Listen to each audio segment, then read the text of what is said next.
कौन आएगा तो अचानक ही कम कर। तो ये बात अपने जिसकी दलाली मंगाते उससे नहीं पूछे कि पेट्रोल पंप हैंड पंप लगा था कि कुआं था, है 2014 से पहले जिसमें बाल्टी पकड़ के खींच लेते हैं, तब नहीं पूछे। मशरूम खाना बंद कीजिए, नवाबों की तरह शौक पालना बंद कीजिए। पूरा हिंदुस्तान गर्त में चला गया। आपने अपने लिए 85,000 करोड़ का प्लेन खरीद लिया और लोग साइकिल भी नहीं खरीद पा रहा है। सारा प्लाट मंगल पर खरीदने जा रहा है। जितने मोदी जी के वक्त मंगल पर चांद पर लेने जा रहा है। अपना बच जाए ना तो याद कीजिएगा। ढलान पर गाड़ी बंद कर देता है, फटा चड्डी फटा बनियान पहन ले है। बेटा तला आयदा तो मोदी, आयदा तो मोदी। घर से ऑप्शन कम निठल होने चाहिए ना। कौन नहीं ऑप्शन है? मतलब आपके कहने का मतलब सिंगल एक आदमी नरेंद्र मोदी है, बाकी हिंदुस्तान में 140 करोड़ आदमी निकम्मा है। घोड़े के पैर में सिक्कर लगा दोगे, कहोगे गधा विजेता हो गया। गधा को कितना भी चना खिला दोगे तो गधा कहीं और घोड़ा हो जाएगा। आना है 1927 का बना हुआ संसद भवन में नहीं बैठेंगे, नया संसद भवन चाहिए। बताइए, घर में चूल्हा नहीं जल रहा है, खुद 10 लाख का सूट पहनेगा और लोगों को नमक तेल रोटी नहीं खाने देगा। इनके बुलडोजर पर दहशत और नफरत बैठा हुआ है। क्यों नहीं महंगाई और बेरोजगारी को कम कर रहे? क्यों नहीं महंगाई और बेरोजगारी पर चला रहे? पंकज श्रीवास्तव जी मौजूद हैं और आज हमारा टॉपिक होने वाला है बढ़ती महंगाई। बेतहाशा बढ़ती महंगाई को लेकर के दरअसल क्या चल रहा है, उस पर क्या लोग प्रतिक्रिया दे रहे हैं, इस पर जानकारी लेंगे। और साथ ही साथ में ये भी एक जानकारी लेंगे कि बढ़ती महंगाई का पीछे कारण क्या है। रोज़मर्रे की कमाई करने वाले जो लोग हैं उनका जीवन यापन कैसे चल रहा है, इसकी जानकारी लेना बहुत ज़रूरी है।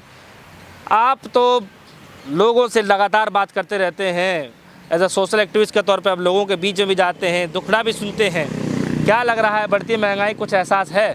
देखिए, पहले अर्थशास्त्री और व्यर्थशास्त्री, अर्थशास्त्र के हिसाब से मांग के हिसाब से महंगाई बढ़ती या उत्पादन कम होता तो महंगाई बढ़ती।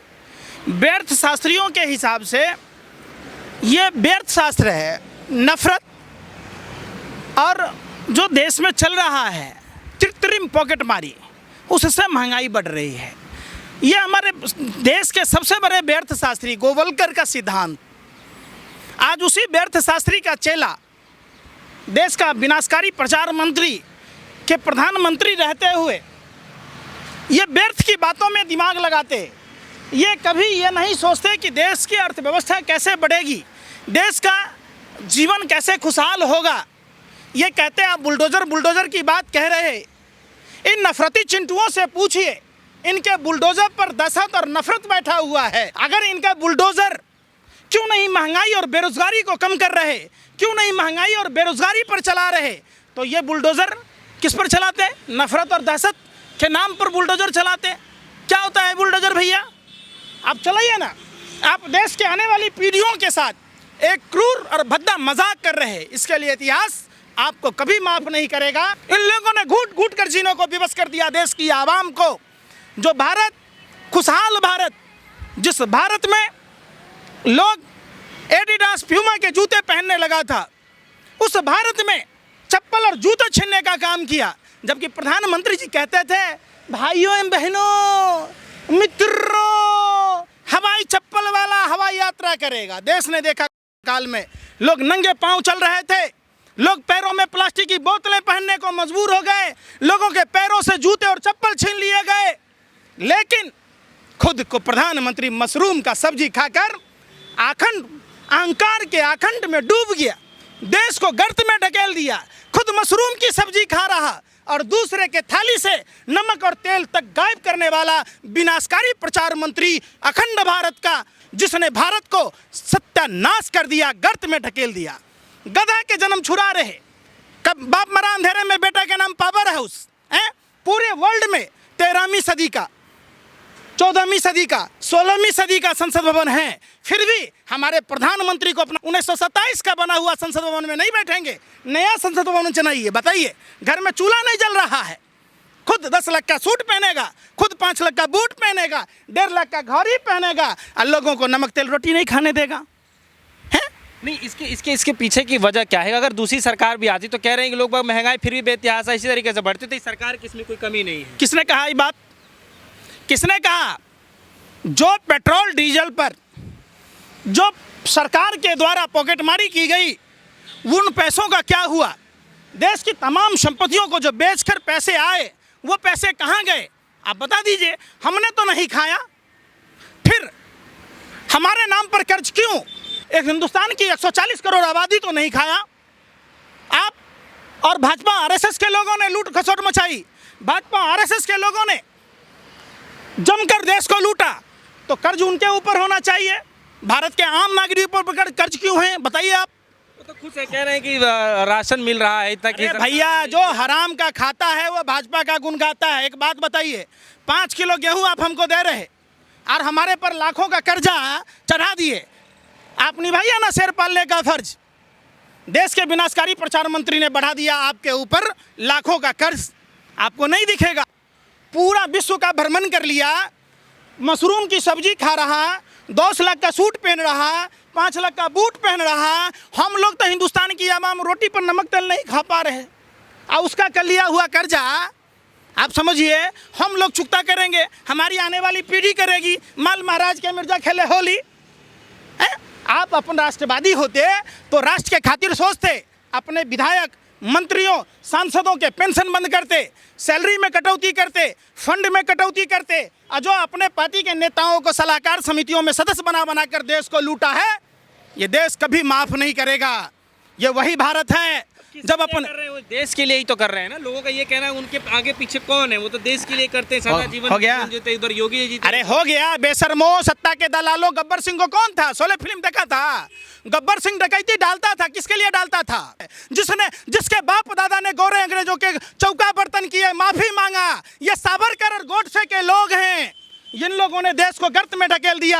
इनके बाप दादाओं की मनसा पूरी नहीं हुई। गोरे अंग्रेजों ने डिवाइड एंड रूल किया था, ये भाजपा आरएसएस वाले उन्हीं के आज देश को गर्त में ढकेल रहे। ये वही लोग हैं जो गोरे अंग्रेजों ने डिवाइड एंड रूल का पौधा लगाया था, आज उन्हीं के मानने वाले लोग पानी डाल डाल कर सींच रहे और देश को गर्त में ढकेल रहे। आप कह रहे गब्बर सिंह को कोई नहीं था। अरे गब्बर सिंह को तो ठीक में कोई नहीं था, फिर भी वो डकैती डालता था कि नहीं, हमको बताइए। और किसके लिए डालता था? एक बात बताइए कि अगर इतनी महंगाई से और सबसे परेशान रहती तो अभी हाल ही में चुनाव हुए, मुद्दा नहीं बना। बेरोजगारी को लोग बार इतना बड़ा मुद्दा बना रहे, बेरोजगारी का मुद्दा नहीं बना। कौन बोला? नहीं, कौन वाला चुनाव हुआ कि नहीं हुआ, आप ये बताइए। 4 राज्यों में तो नेचुरल जीत हुई कि नहीं हुई बीजेपी की, आप ये बता दीजिए। आप एक बात बताओ, शुभेंदु अधिकारी नारदा शारदा की बात हो रही थी बंगाल में जब टीएमसी में था, और बीजेपी में आते ही बात खत्म हो गई, तो क्या मतलब वो गुनाहगार नहीं है शारदा नारदा का? आप बताइए आप हमको। जिन कांग्रेस के नेताओं को भ्रष्टाचारी कहता था भाजपा आरएसएस का लोग, जब बीजेपी में गया तो राजा हरिश्चंद्र हो गया। आप बताइए ना। अरे राजा हरिश्चंद्र हो गया। आज भी 200 से अधिक सांसद कांग्रेस के भाजपा में हैं। इसका मतलब सिर्फ और सिर्फ झूठा प्रचार कर, झूठा प्रोपेगेंडा अपनाकर, अगर कांग्रेस में सब लोग भ्रष्टाचारी थे तो भाजपा में क्यों शामिल किया? इतना मतलब देश लूटने के लिए, देश को गर्त में ढकेलने के लिए। कहाँ है विनोद राय? जिस विनोद राय ने अब 2G में घोटाला निकाला था, बैंक, अरे सारे लबर करता है। सुन तो पहले समझो, पहले बात विनोद राय पर आओ पहले, कि विनोद राय को बैंक बोर्ड ब्यूरो में चेयरमैन बनाया गया, विनोद राय को रेलवे कायाकल्प समिति में चेयरमैन बनाया गया, विनोद राय को आईसीसी में चेयरमैन बनाया गया। किस बात का भैया, किस बात का बताओ? कहाँ है रामलीला मैदान वाले षड्यंत्रकारी अन्ना हजारे? कहाँ हैं तलवार पहन के भागने वाला सलवारी बाबा? हिंदुस्तान का कोई जिला नहीं जहाँ उसके ज़मीन नहीं है। पंतजलि के नाम पर भू माफिया, बताइए ये साधुओं का काम है? ये आप लोग हिंदू मुसलमान का बात मत कीजिए। कहिए जाके अपने आकाओं को जिसकी दलाली करते हैं कि अगर हिम्मत है, माँ का दूध पिया है तो बुलडोजर चलाए बेरोजगारी पर। महंगा कौन है? ऑप्शन कौन है? आप निकम्मे हैं। अरे आप निठल्ले हैं। कौन नहीं ऑप्शन है? मतलब आपके कहने का मतलब सिंगल एक आदमी नरेंद्र मोदी है, बाकी हिंदुस्तान में 140 करोड़ आदमी निकम्मा है। अरे यही हिंदुस्तान है। हिंदुस्तान का कन कन नरेंद्र मोदी से ज़्यादा समझदार है। इसीलिए तो अगर मान लीजिए घोड़े के पैर में सिक्कर लगा दोगे, कहोगे गधा विजेता हो गया, गधा को कितना भी चना खिला दोगे तो गधा कहीं और घोड़ा हो जाएगा? गधा गधा ही रहेगा, समझो, पढ़े लिखे में। और बात ये नहीं होती, कहा था कि अनपढ़ लोगों के कारण, तब भैया देश लूटने वाला अनपढ़ है कोई? सारे आपके पढ़े लिखे लोगों की फौज है जो बड़े बड़े इतनी मोटी मोटी किताबें पढ़कर IAS IPS, बाबा जी तो कौन फिल्म अभिनेता सब मिल के लूटा। आप उस पर बात नहीं करते। मैं इस जो पर। बोल रहा था कि हाल ही में जो चुनाव है तो ये मुद्दा नहीं बना, अरे तो उस पर आप कुछ बोल ही मुद्दा नहीं पा कहाँ रहे से हैं। बनेगा? 20 लाख ईवीएम गायब हैं। चुनाव आयोग से बता दीजिए कि 20 लाख ईवीएम का क्या अचार डाले हैं। मतलब कुछ नहीं तो ईवीएम पे बोल दीजिए। खाली लीजिए आप, आज नवरात्र माने अभी अप्रैल का महीना है, एकदम ईमानदारी से खाइएगा कसम। ईवीएम चुनाव आयोग से गायब है, वो कहाँ है? किसके घर में अचार बन रहा है? उसमें मसाला डाल के आए हैं, तेल डाल के। आप नहीं देखे थे कूड़ेदान में बैलेट पेपर मिला था? कूड़ेदान में बैलेट पेपर मिलेगा? अरे आपने नहीं देखा था? बनारस में कमिश्नर ने स्वीकार किया था कि ईवीएम का जो मूवमेंट होता है वो सरकार की देखरेख में होता है, और चुनाव के बाद ट्रेनिंग थोड़ा ना दिया जाता है। अरे आपने नहीं देखा था कि आसाम में जो ईवीएम पकड़े गए, जिस बूथ पर 70 वोटर थे वहाँ 171 पोलिंग कैसे हुई? आपने नहीं देखा था बिहार में कि चुनाव आयोग से पहले प्रधानमंत्री नरेंद्र मोदी ने शुभकामनाएं दी? आपने नहीं देखा था बिहार में कि चुनाव आयोग के वेबसाइट पर 119 लोगों को विजेता घोषित किया गया था और 110 लोगों को ही सर्टिफिकेट मिला? जम्मू कश्मीर में लोग प्लॉट खरीद रहे हैं। हाँ, प्लॉट खरीद रहे हैं, वही मैं बार बार पूछने वाला था। वो प्लॉट जो खरीद रहे हैं तो क्या लगता है कि इसका कहाँ महंगाई का असर दिखेगा? सारा प्लाट मंगल पर खरीदने जा रहा है। जितने मोदी जी के वक्त जो माइंड वाश किया है ना, मंगल पर चांद पर लेने जा रहा है। अपना बच जाए ना तो याद कीजिएगा, यहाँ बाप की है, ढलान पर गाड़ी बंद कर देता है, फटा चड्डी फटा बनियान पहन ले है, बेटा तला आयदा तो मोदी, आयदा तो मोदी। घर चलाना मुश्किल है हिंदुस्तान में। 100% तो नहीं, 99% घरों में चूल्हे पर जलाने पर प्रभाव पड़ गया। पता है आपको? 400 रुपये का सिलेंडर 1000 रुपये में मिलने लगा, 60 रुपये का तेल 250 से पार मिलने लग गया है। आपको नहीं पता है? आप पूछे बेचारे ऑटो वाले भाई से, सीएनजी के रेट बढ़ गए। पूछिए टैक्सी वाले भाइयों से, 2-2 साल तक का टैक्स दिया। तो कौन ऐसा आदमी है? सबका साथ सबका विकास। कौन आएगा तो कम कर देगा ये सब चीजें? कौन आएगा तो अचानक ही कम कर? तो ये बात अपने जिसकी दलाली उमगाते उससे नहीं पूछे कि पेट्रोल पंप हैंड पंप लगा था कि कुआं था है 2014 से पहले, जिसमें बाल्टी पकड़ के खींच लेते, तब नहीं पूछे? अरे फिर आप काहे नहीं पूछे? वही प्रधानमंत्री नरेंद्र मोदी, अहंकारी दम्भी, 1 नंबर का जुट्ठों का सरदार, फेंकू प्रधानमंत्री कहता था गरीब क्या खाएगा, गरीब क्या खाएगा।